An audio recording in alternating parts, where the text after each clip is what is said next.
महाकपि का बलिदान। हिमालय के जंगल में ऐसे कई पेड़ पौधे हैं जो अपने आप में अनोखे हैं। ऐसे पेड़ पौधे और कहीं नहीं पाए जाते।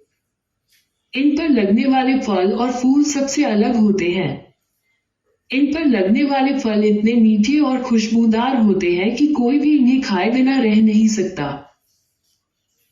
ऐसा ही एक पेड़ नदी किनारे था, जिस पर सारे बंदर अपने राजा के साथ रहा करते थे। बंदरों के राजा का नाम महाकपि था।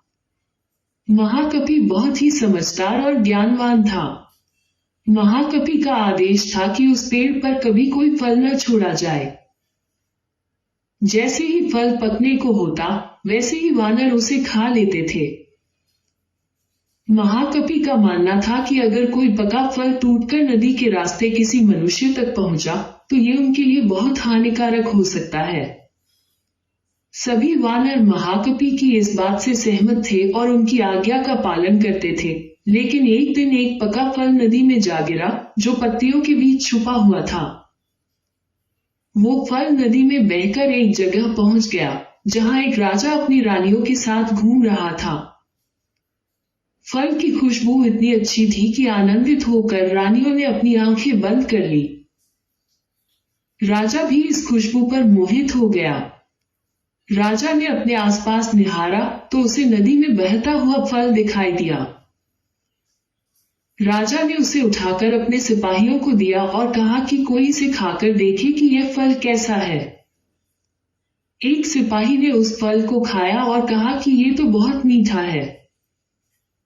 इसके बाद राजा ने भी उस फल को खाया और आनंदित हो उठा। उसने अपने सिपाहियों को उस पेड़ को खोज निकालने का आदेश दिया, जहां से ये फल आया था। काफी मेहनत के बाद राजा के सिपाहियों ने पेड़ को खोज निकाला।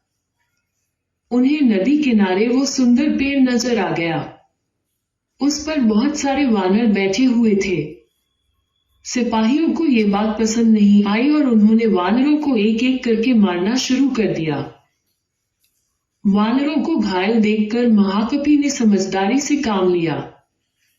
उसने एक बांस का डंडा पेड़ और पहाड़ी के बीच पुल की तरह लगा दिया।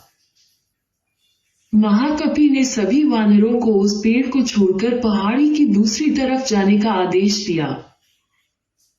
वानरों ने महाकपि की आज्ञा का पालन किया और वो सभी बांस के सहारे पहाड़ी के दूसरी ओर पहुंच गए। लेकिन इस दौरान डरे सहमे बंदरों ने महाकपि को बुरी तरह से कुचल दिया। सिपाहियों ने तुरंत राजा के पास जाकर सारी बात बताई।